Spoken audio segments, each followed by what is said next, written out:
That's Hola, correct. sí, Hola, Norma, adelante. sí.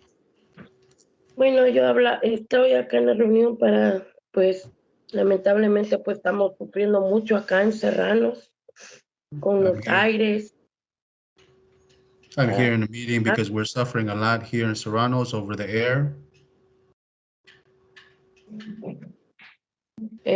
ratones, cucarachas, mice, roaches, mucha calor, como mis niños que padecen de asma, alergias. a lot of heat. My kids have asthma and allergies from the heat.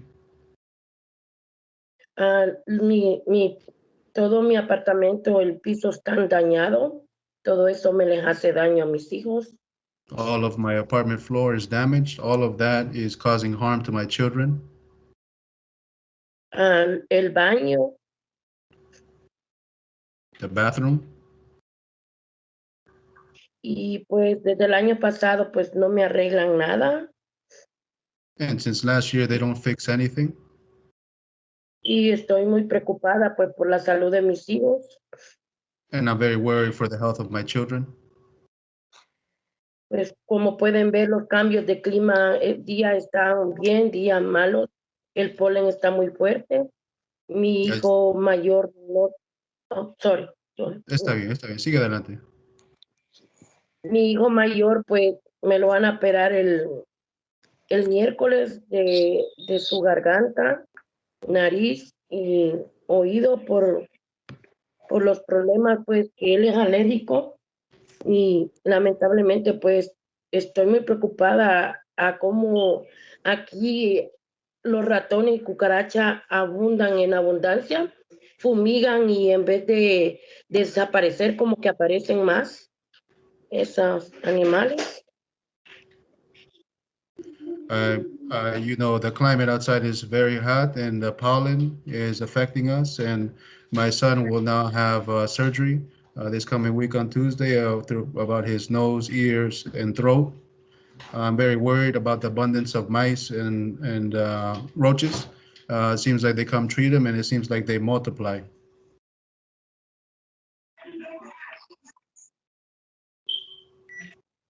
Adelante, Norma.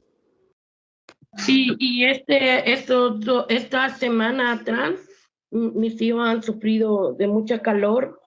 En la noche hemos oído muchas personas quejándose. Hubo una señora vecina que me habló que sentía que se desmayaba de las grandes calores, porque como el aire acá adentro todavía sigue caliente y más la calor de afuera, esta temperatura sube y uno acá, pues, ¿para dónde va a agarrar? Tiene que estar aquí agarrando todo esto, toda esa gran calor.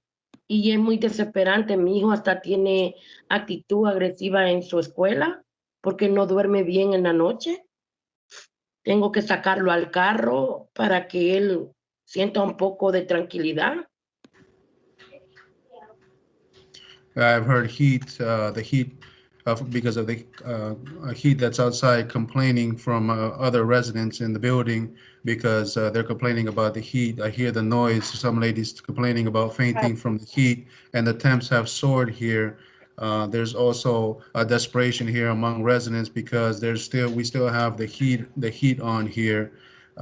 My son even is more aggressive in school. Her son has special needs as well, and he is more aggressive because he cannot sleep at night. I have to take him out to the car to get some fresh air. Adelante, Norma. Y pues es muy lamentable lo que estamos viviendo acá en Serrano, pues necesitamos que nos apoyen, que nos ayuden, pues. Es muy lamentable más que todo para los niños que no entienden, como mi hijo especial que tiene autismo, que no habla. Mi hijo pequeño pues entiende, pero ni aún él no a veces no aguanta las calores y la verdad pues es muy desesperante lo que It's very, estamos pasando acá. it's very unfortunate what we're passing by here as residents in Serrano, especially with the kids. Kids don't understand. I have a child that has autism, And he doesn't understand. My other child kind of understands, but these are the conditions that we're living on under Serrano. Adelante, Norma. Sí. ¿Quiere compartir lo que pasó Ay, en la oficina? sí, por favor. Adelante. Sí. Y también pues hemos sido discriminados, pues, este, me han maltratado mucho a mí, a mis hijos. We've been Ha sido discriminated injusto. against. We've been mistreated. Me and my children. El año pasado pues tuve un año pésimo por parte de la oficina. No me permitían llegar,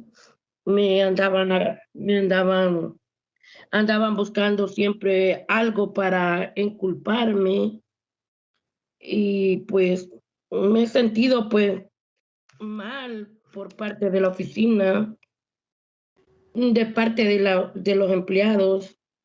La verdad, perdón, que me pongo nerviosa. Estamos aquí. Don Julio, me ayude usted, por favor.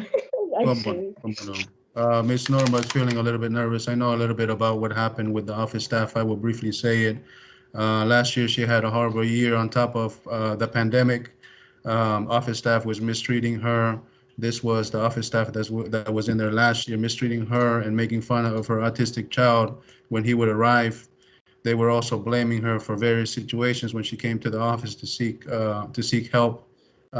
These are items that were going on. It got to one point where one of the high upper management, came and threatened her and told her she was going to be put in some kind of black book or some kind of archive book, so she cannot rent anywhere else. And this has happened all through the pandemic. We issued repair list for her apartment a year ago, over a year ago, and her apartment is still not completed with repairs. I walked in there the other day and the floors are still cracked. There's still things that are going on, especially with mice. We had a county person in there with me that time, and the mice came out during the visit. The mice situation is horrible. This family especially has gone through a horrible situation. It needs to be rectified. Her apartment needs to be looked at thoroughly, and she has white dust coming out still from the convectors after it's been vacuumed twice. I don't know what it is, but the children are breathing it, and that needs to be fixed. And I don't know why it takes so long. It's not just vacuuming. There's something coming from the unit from inside. It needs to be investigated. What's happening? These are human beings. Thank you very much. Norma, gracias por su tiempo esta noche. Gracias por su coraje. Thank you for your courage. We appreciate your time. And thank you for telling us your story. Gracias a ustedes también por oírnos. Thanks for hearing me. Next on our agenda is Tammy Jenkins, followed by Angel Jackson. Hello. I lived in the Serrano a couple years ago, probably about 8 years ago. And I left because we had a fire and management was horrible with that. I left and went to Avalon. I came back because I needed the space. And I actually invited a friend to move over here. I had no idea it was this bad. No idea.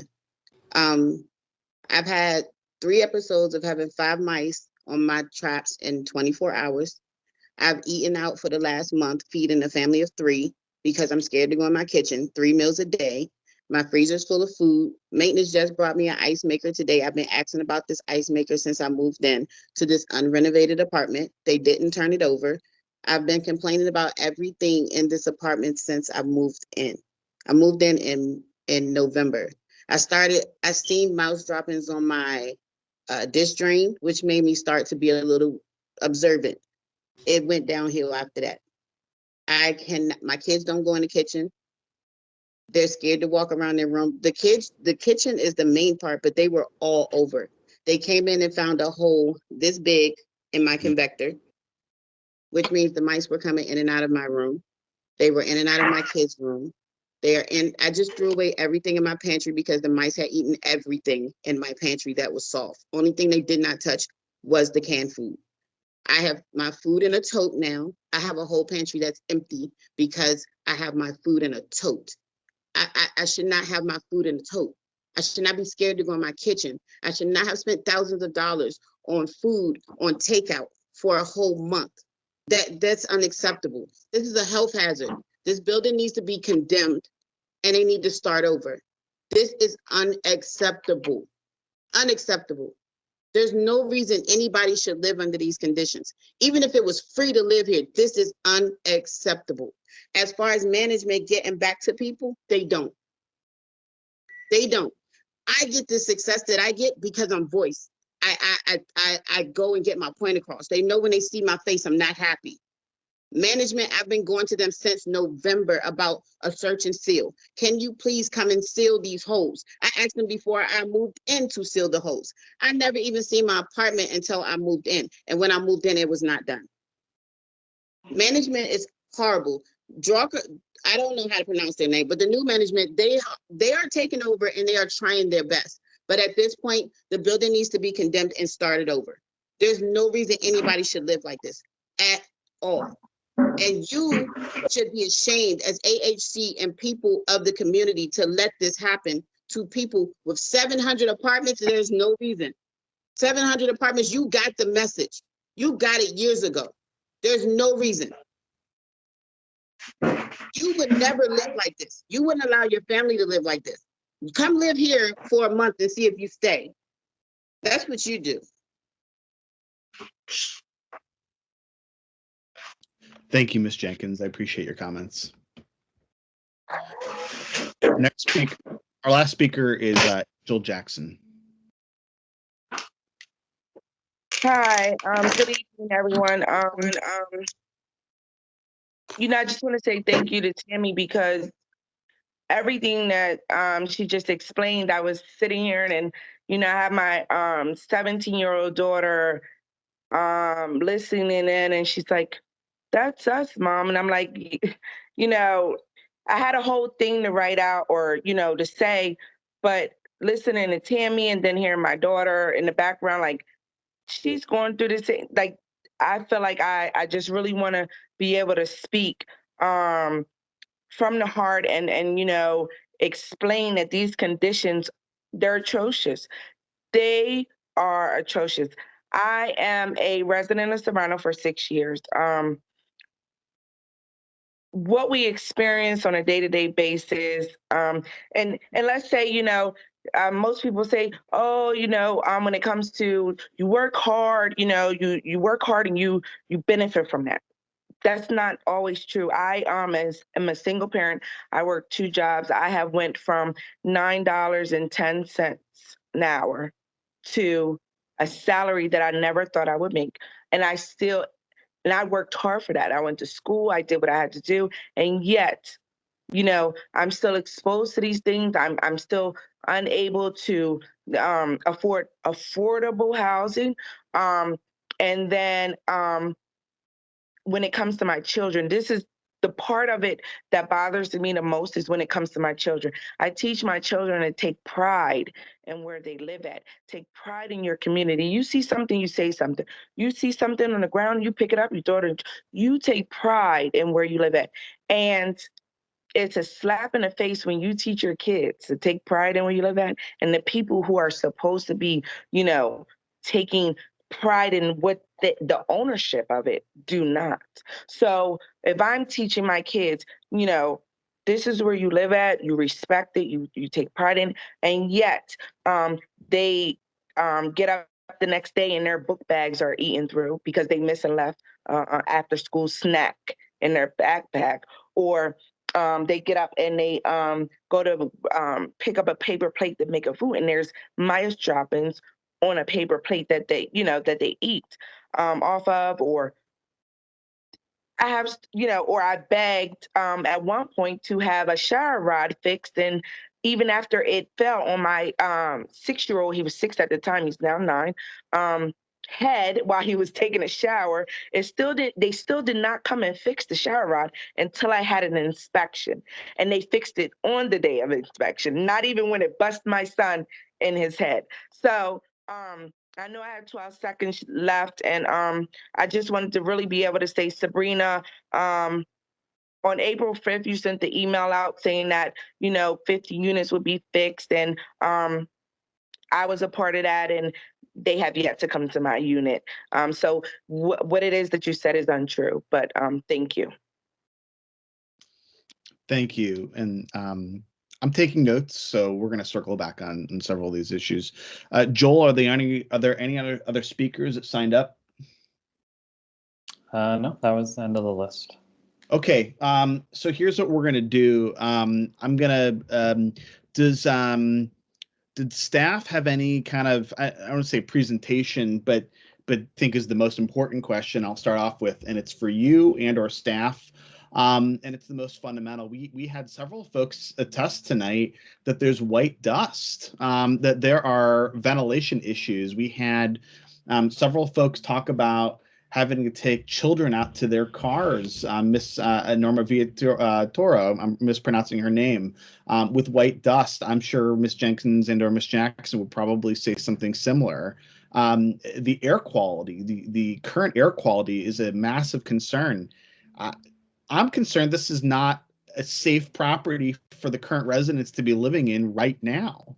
What is the county doing on that front? I mean, what can we do? I mean, I'm worried about tonight. I'm worried about tomorrow. I mean, this is not something we can just punt on. I mean, this is a safety issue right now. So yeah, so I can let you know that we are exploring options with our attorney's office to learn more about what actions the county can take in order to do third-party testing and to learn more about what may be going on in those units. Our inspectors are not licensed in mold identification. That requires a special license. I will ask if AHC wishes to speak to, I believe that they had some third-party testing conducted in the fall, if they wish to speak to that. At this point, all I can say, in the absence of direct third-party tests that the county has gotten that we're party to, we're not able to speak to that, but it is something that we're exploring. So again, I don't know if AHC wants to speak to the test that they had conducted last fall. I believe we've shared those tests with the county. And could you please talk about the results tonight, though? Yeah, I mean, we need to hear about the results. Basically are that there is no impending problems with the air quality in the building. The systems are old, yes, and we certainly, we'll give you the copies of the air quality investigation. Yeah, so we're going to move on to questions, but I just think it's clear that some third-party testing has to be done here. It was third party did it. Well, but not from AHC. The clearly oversight is long overdue here, and that has to be from the county. I would be curious, and this is a question that doesn't necessarily have an answer, but if the air quality is not sufficient, is the county considering what we can be doing to assist these residents in the short term? As I understand, the Serrano is 280 units. That's not a small number of residents, and yet,